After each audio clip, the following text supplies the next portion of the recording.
castle was built by the British. Initially, it was a fort. The fort was built by the Swedes or Swedish. It date back to 1652. And they built the fort to trade in gold and ivory.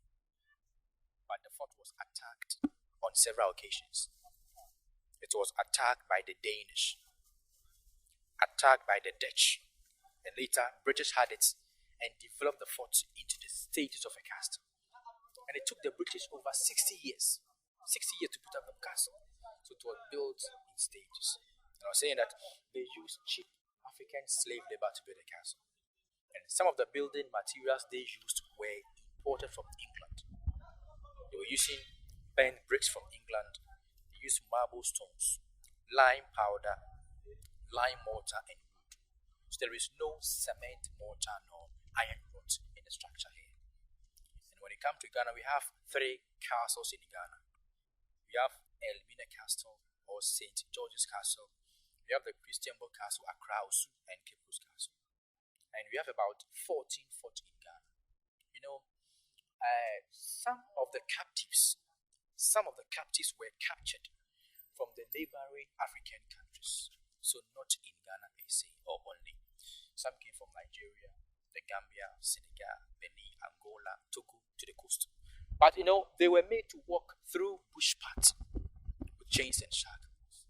And some were chased by wild animals. Some covered about 800 kilometers by foot. So few came here. And when they arrived, the slaves were sent to the Palava Hall, the second floor. And that was where they were separated. So males were held in the male slave dungeon. Females were sent to their own dungeon. When you go to the male slave dungeon, it is divided into 5 sections or 5 chambers. And each of the chambers were placed 200 male slaves. That's the male slave dungeon. So you had 1,000 males there.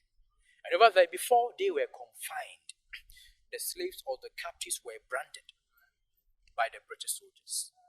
So, a soldier inserted the branding iron into a very hot fire. Then, right from the hot fire, the hot iron was placed on the very slave's chest or at their back, even here, just to mark or identify them. So, during the branding, they selected the male slaves, the strong men from the weak men. And they held the strong men into the first section or the first chamber. So, that first chamber is called a strong room. And because they were strong, those in the first chamber were chained and shackled. 200 male slaves, they all defecated on the floor. They vomited on the floor, they urinated on the floor, they ate and slept in it for 3 months. That time we had 2 main categories of captives. We had a domestic captive and a commercial captive. The commercial ones were made to stay in the dungeons. Domestics were able to walk right over here. So they served the commercial captives with their food. But the food they ate did not satisfy them. They were fed twice in a day, morning and evening, with food like boiled cassava, plantain, gari, rice, yam, and some fish. And anytime a captive dies, that very dead man was thrown into the sea. Finally, one amazing thing was, right on top of the dungeon, right on top of the male slave dungeon was the first English church. So whilst the church was a vibrant society, the Society for the Propagation of the Gospel, SPG, right on top of the male slave dungeon. So whilst they were worshiping God up there, human beings were also suffering down slowly. So you can see a contrary thing here. Heaven and hell at the same time. And I made mention of Philip Kwaku. Philip Kwaku was the first black man to be ordained as a priest. And he came from Cape Coast. He was born in 1741, died in 17th October 1816 at the age of 75 years. We have C.B. Whitehead. And Whitehead was a British Army officer. This man died in 1812 at the age of 38 years. We have Letitia Elizabeth London, the wife of Captain George McLean. And Leti came to Gold Coast in 1838. She came here to visit the husband, Captain George, but she died within 2 months of her arrival. And there was certain speculation behind her death. Some says she was poisoned by her rival, Miss Annie. Some says she committed suicide. Others say she died of malaria. So until date, you don't know the actual cause of her death. So just choose or admit one of the rumors and let's do the rest. And and barely 9 years later, we have George McLean, the husband, also died of malaria parasite. George died in 1847, and George became a judicial assessor in 1830. Died in 1830 to 1843. He died in 1847 at the age of 46 years. These are 3 white and 1 black man there. We have the water reservoir. We have ceramic pipes right up there. These pipes collected rainwater into the well.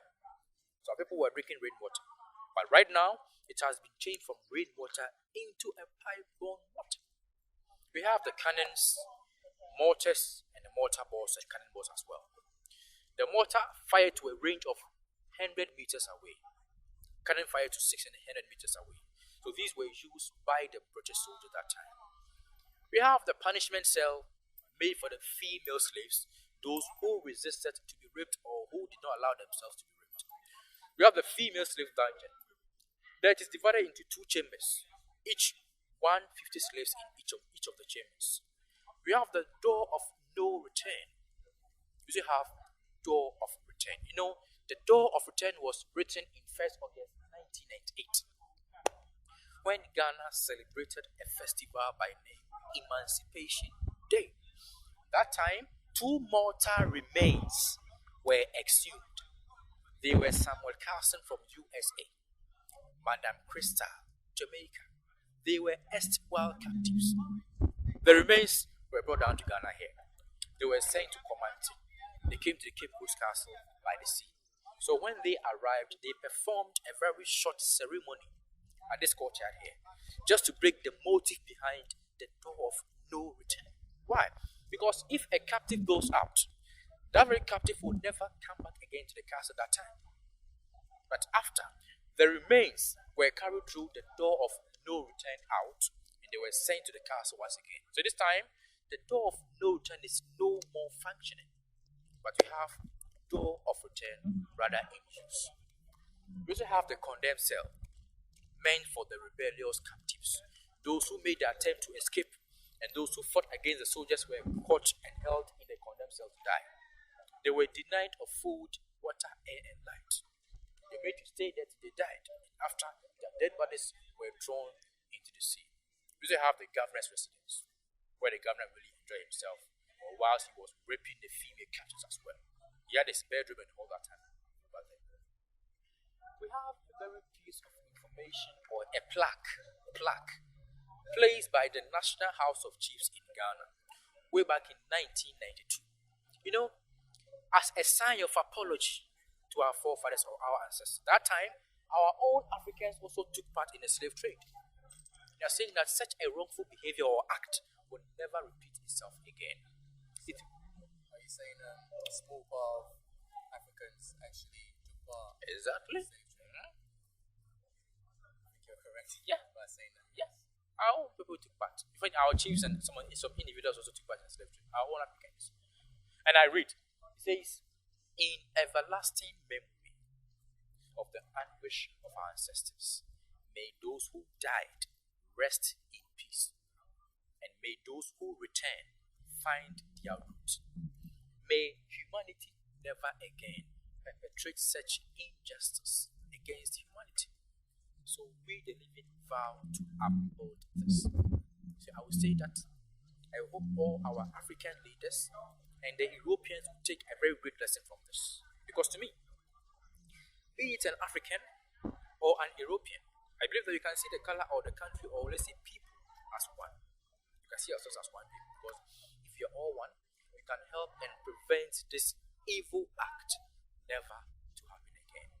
Together we stand, divided we fall. Let's see the color as one people. So that is the summary of it. Thank you very much. Thank you very much. So just to clarify your name. Kofi is my name. Kofi is a Friday born. I'm 25 years old. I've been here for 2 years